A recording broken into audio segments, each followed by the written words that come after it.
Hey friends, how you doing? This is Bill Camarada, and you are watching Bill's Box of Sound. This video is a video of the artists of which I have the most records in my collection. So the criteria for this was, which artist do I have the most records of in my collection? These are 12-inch records, either albums or 12-inch singles. Multi-record sets count as one album. This does not count my CDs. This does not count my 45s. And this is how it turned out. Now, there are some bands that came real close to getting in there, like They Might Be Giants, Genesis, Gentle Giant, Depeche Mode, Johnny Griffin, Thelonious Monk, Lee Morgan, and Yes. But there were some bands that don't have enough albums for them to make the list, even though I collect them religiously, like the Stooges and Captain Beefheart and Cake and Steely Dan. I mean, I love them, but they can't make the list because they don't have enough records out. So, mathematically, these are the 21 artists that I have the most records of in my collection. Let's start out with number 21, Keith Jarrett, improvising piano master, but also was great at leading ensembles, like with the albums Belonging and My Song, that great European quintet of his. But the Cologne Concert, is a 2-record set of which he just sat down and composed instantly masterpieces. So Keith Jarrett, number 21, with 18 records in my collection. Coming up next is Primus, the trio of Les Claypool, Larry Lalonde on guitar, and either Tim Alexander, Jay Lane, or Brain on drums. Of course, Les Claypool on bass. I've got a lot of other Les Claypool solo records, but Primus itself, I've got 18 records by, including one bootleg. So that's them, that number 20 with 18 records, tied with Keith Jarrett. Coming up next with 20 albums in my collection, we've got Art Blakey and the Jazz Messengers. This one, Big Beat. Look at this classic picture. Art Blakey was a master at leading the band and recruiting young people. There are a lot of classic people in his band. Benny Golson, Horace Silver, Lee Morgan, Wayne Shorter, Bobby Timmons, Jimmy Merritt. The list goes on and on. And classics like A Night in Tunisia, Moanin', stuff like that. Free for All. What a crazy album that is.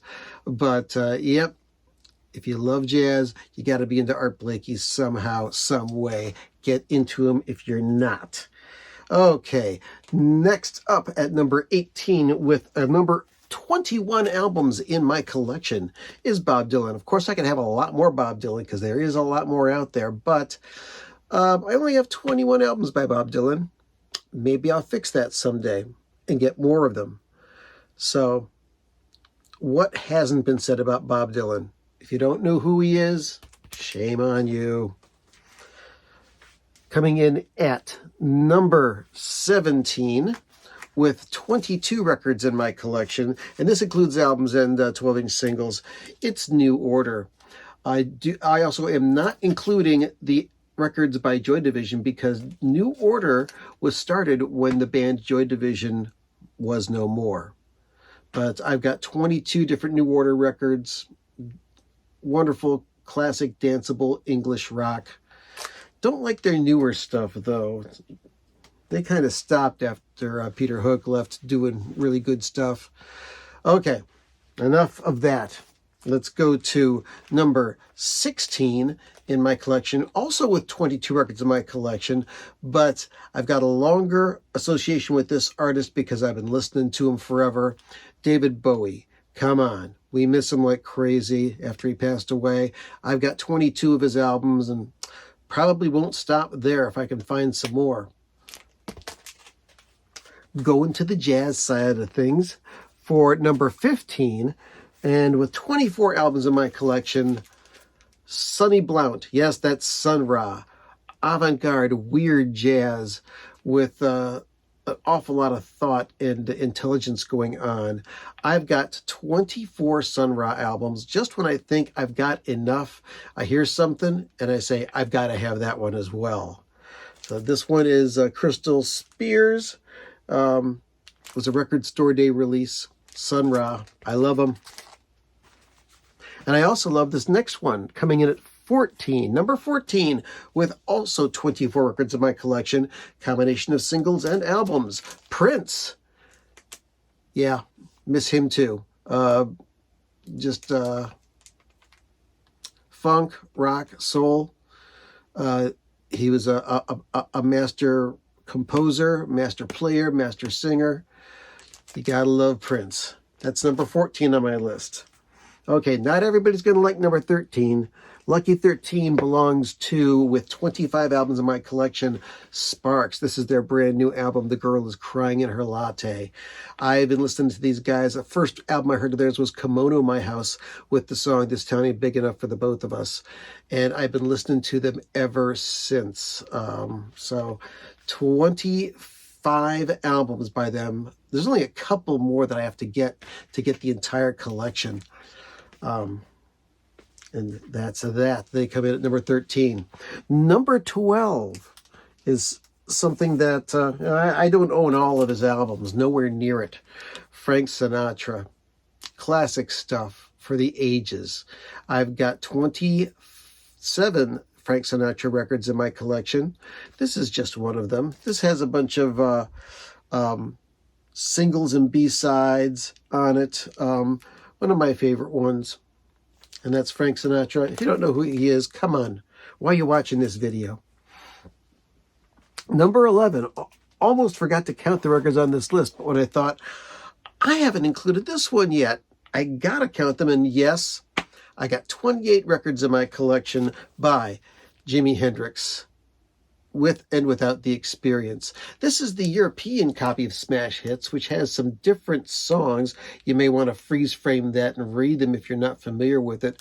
Most people have the American version of this, but this is the first album I ever heard by Jimi Hendrix Experience. My late brother Joe played it to me when he came back from serving the armed forces in Germany. And that's number 11, Jimi Hendrix. So we're getting to the top 10 now. Now, this one might be higher because he's a solo artist and he also had a group. So he should be up much higher, but I'm only going to count his solo work. Todd Rundgren. I've got 29 solo Todd Rundgren albums, all the way up to his most recent one, Space Force. And I've also got 9 Utopia albums, but I didn't count those. For some reason, I have those under the U's in my collection. I may take the Todd Rundgren and Utopia albums and meld them in with my Todd Rundgren collection, but Todd comes in at number 10 in my all-time most most populated artists' records in my collection. All right, we're getting down to the nitty-gritty. Number 9, with a total of 31 records, The Rolling Stones. This is Through the Past Darkly, Big Hits number 2, with the original hexagonal cover, the stop sign cover. My stepdaughter Samantha's favorite band of all time. And what can be said about the Rolling Stones? It hasn't been said before. Pause the video. Discuss amongst yourselves. Okay, that's number 9. Number 8, with 32 albums in my collection, are the Grateful Dead. Now, I didn't start seriously collecting Grateful Dead records until at least 2015, after the Fare Thee Well tour, because I'm a big Frank Zappa fan, and a lot of Frank Zappa fans are also Grateful Dead fans. And I never could figure it out because I listened to Grateful Dead music and it's like, okay, it goes on forever. The singing's not in tune most of the time. Why do people love the Grateful Dead so much? And then one day, somebody, sent me online some music that I thought they thought I'd like. It was Saint Stephen and a jam that goes after it. And something clicked in my brain. I've been collecting Grateful Dead ever since, and now I've got 32 albums, including 3 or 4 box sets of complete concerts. I don't think I'm ever going to buy any more Grateful Dead records, but, I'm not dead yet. But these guys are. Okay, we are down to number 7. Oh, this is one of my favorite bands, and I have got 33 12-inch records by them. It's the De-Evolution band themselves, Devo. This is their second album, most likely my favorite, Duty Now for the Future. The De-Evolution band, if you don't know about them, you should. Just came out of Akron, kind of punk, kind of progressive, kind of techno, kind of crazy, but wonderfulness all around. Devo, number 7 in my collection, the most records in my collection with 33 records. Next up, another one of my deep favorites, XTC. I've got a total of 34 records by them. There's a lot of singles because XTC, like Prince, did a lot of composing and a lot of songs that ended up on the flip side of singles, and that includes 12-inch singles.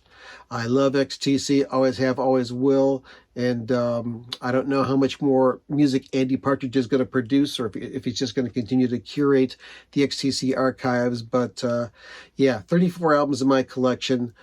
Devo, 34 albums, XTC is number 6. So, down to the top 5. This is going to be on most everybody's list if you're a serious record collector. Yep, the Beatles. I've got 41 different Beatle albums in my collection, including multiple copies of some with mono and stereo versions, remixed versions,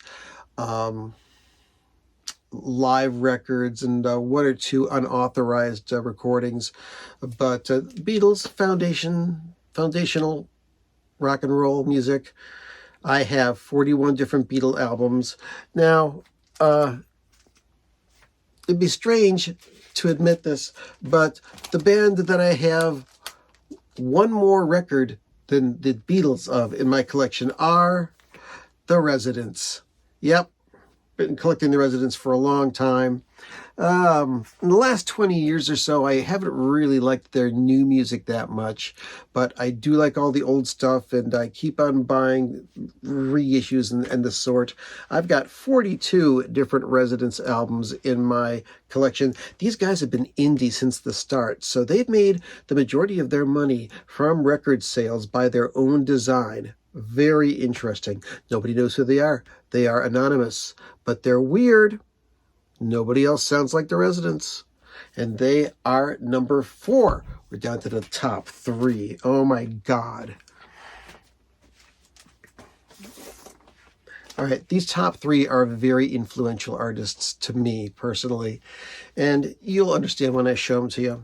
Coming up at number 3 with 47 different albums in my collection. Yeah. John Coltrane. The madman on the sax. Just, I can't say enough about John Coltrane. You just gotta listen. Now, there's some John Coltrane records that people love, and other John Coltrane albums that are a little different, like Ascension, and the Live at the Village Vanguard stuff, and Ohm, that are really way out there. But I love those albums almost as much. There was so much thought going into John Coltrane's playing at all times that there's always something to derive out of it. John Coltrane, 47 different albums in my collection, and the number 3 artist. Number 2. And no surprise, Miles Davis. I've got 55 different Miles Davis albums. And the guy was a fantastic band leader.